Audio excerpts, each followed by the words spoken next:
Друзья, я проехал Красногорский веломарафон. Забегая вперед, скажу, что это была просто суперская гонка, особенно когда ты едешь ее на суперском байке. И если впечатления от велосипеда у меня нереальные, то с самой гонкой все прошло не так гладко. И в этом ролике я расскажу вам о самой гонке. Вы увидите трассу глазами участника. А также я подробно разберу свой Scott Spark RC Team Issue, на котором я проехал всю дистанцию, и расскажу, с чем столкнулся на финише.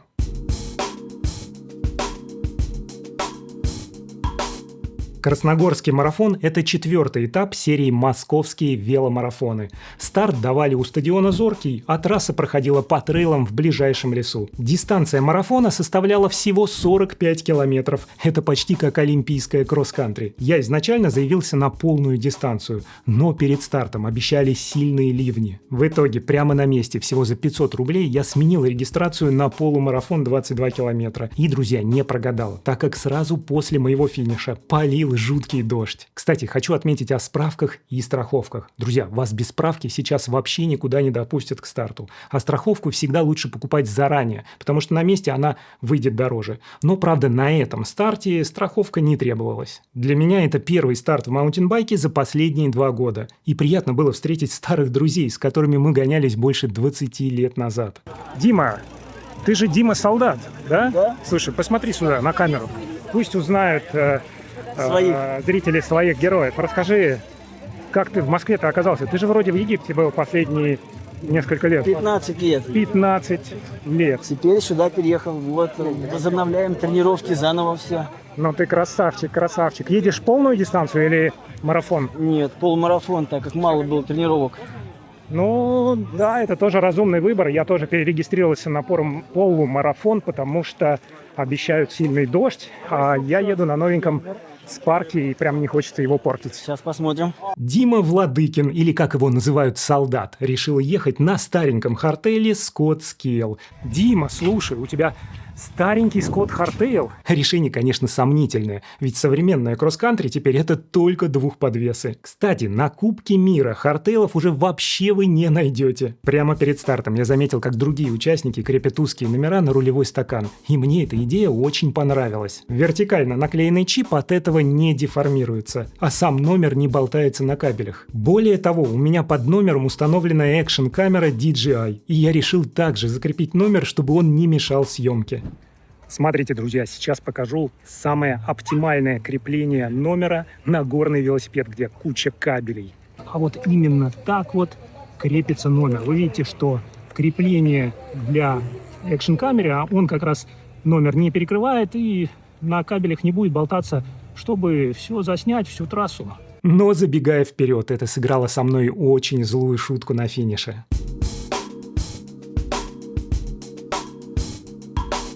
Отдельно я хочу рассказать о выборе байка. Для этой гонки я выбрал новый Scott Spark RC Team Issue. И я считаю, что это лучший двухподвес для кросс-кантри. У него 120 мм хода и полностью закрытая система подвески, которая спрятана внутрь рамы, а значит максимальная защита от грязи. Главная фишка этого велосипеда – это технология Twin Lock, которая превращает его сразу в 3 разных велосипеда. В полной блокировке он забирается в любой подъем без потери энергии, а в среднем режиме Traction Control ты легко обгоняешь соперников сбоку, потому что заднее колесо постоянно держит контакт с грунтом. Ну а на спусках этому байку просто нет равных. Ты едешь постоянно в седле, обгоняя отчаянных райдеров на хардтейлах. Байк собран на вилке RockShox Seat и заднем амортизаторе RockShox Newt. Это как раз тот модифицированный блок, который отвечает за 3 режима. А в качестве трансмиссии стоит SRAM GX Transmission с креплением переключателя прямо к дропауту и монеткой, у которой 2 физические кнопки, а не качелька, как на X0. И я по-настоящему оценил ее удобство. Предыдущая монетка X0 на Scale Gravel RC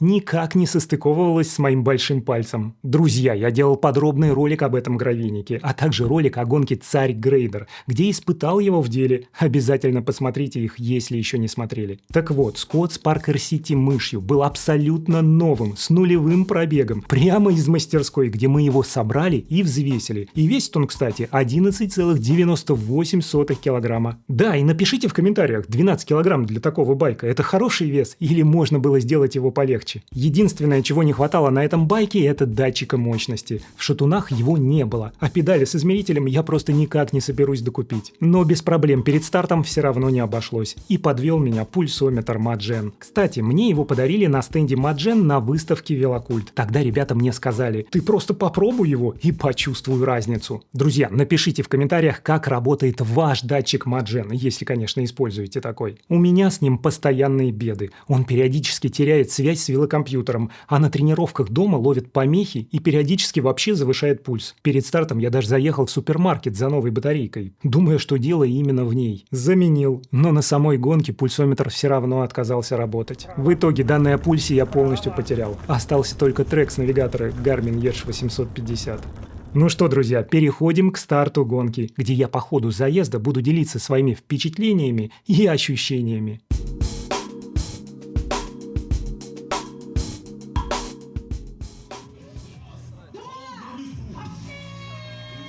Я стартовал в самом хвосте, и, кажется, это была моя ошибка. Первую половину круга мне пришлось буквально пробираться сквозь более слабых участников. Но, с другой стороны, именно это и помогло мне сходу обкатать новенький Spark в реальном боевом режиме, ну и сразу вспомнить все преимущества этой платформы. Пробка на первой же песчаной секции стоила мне лишней пары минут в итоговом результате. Но забегая вперед, за всю гонку я ни разу не выстегнулся из педалей, в то время как многие участники, выбравшие неудачную траекторию, то и дело увязали в песке и грязи, из-за чего им приходилось спешиваться. Первые подъемы и отчаянные попытки вырваться из этого муравейника. Но тут важно не горячиться и работать осторожно. Дистанция рассчитана где-то на час, так что мест для обгона впереди будет еще предостаточно. И вот уже первые спуски и первые попытки обгона. Короче, начинаю по-настоящему вкатываться и чувствовать этот велосипед. Ну и, наконец, широкая прямая. Именно здесь я в полной мере оценил преимущество подвески нового Spark с системой Twin Lock. Забегая вперед, большую часть дистанции я переключал не передачи, а именно режимы работы подвески. И обгонять соперников проще всего оказалось в режиме Traction Control, когда заднее колесо сохраняет максимальный зацеп с трассой. Обгоны на этом байке – чистое удовольствие. Он жесткий и мгновенно откликается на каждый нажим на педали. Ну а главное, подвеска прощает кучу мелких ошибок, когда при обгоне по обочине пролетаешь скрытые неровности. Вот за что я так люблю двухподвесы. Трасса состояла из кучи синглтреков, местами с очень злыми корнями.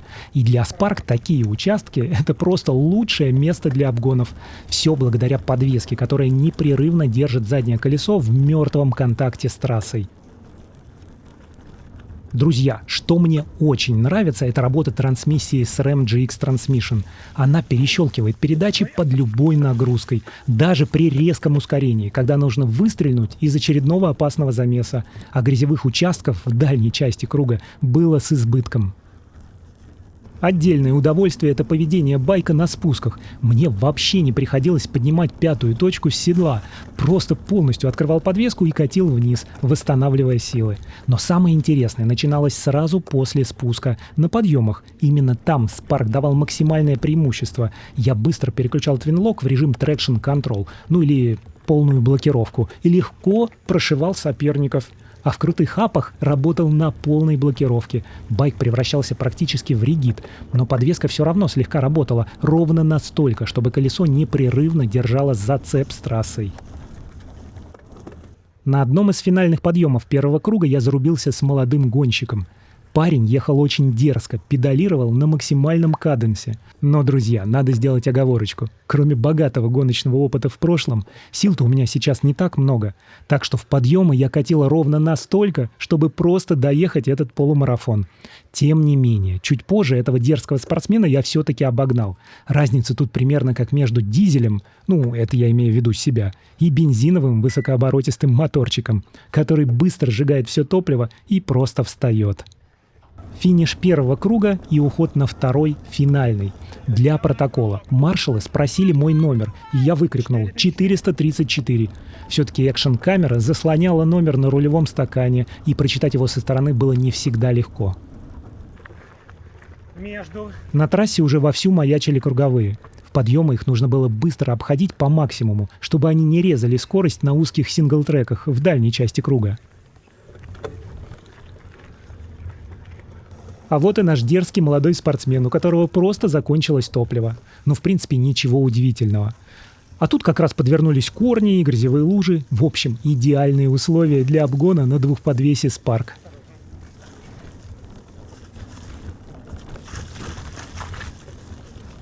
Ну и последняя обгоночка перед самым финишем полумарафона. На таком коротком отрезке обойти гонщика было непросто. Я тыркался то справа, то слева, просто выбирал окно. Но в итоге все-таки дожал и прошел его. Ну и, наконец, финальный отрезок перед финишной аркой. В итоге полумарафон я преодолел примерно за 1 час и 9 с небольшим минут.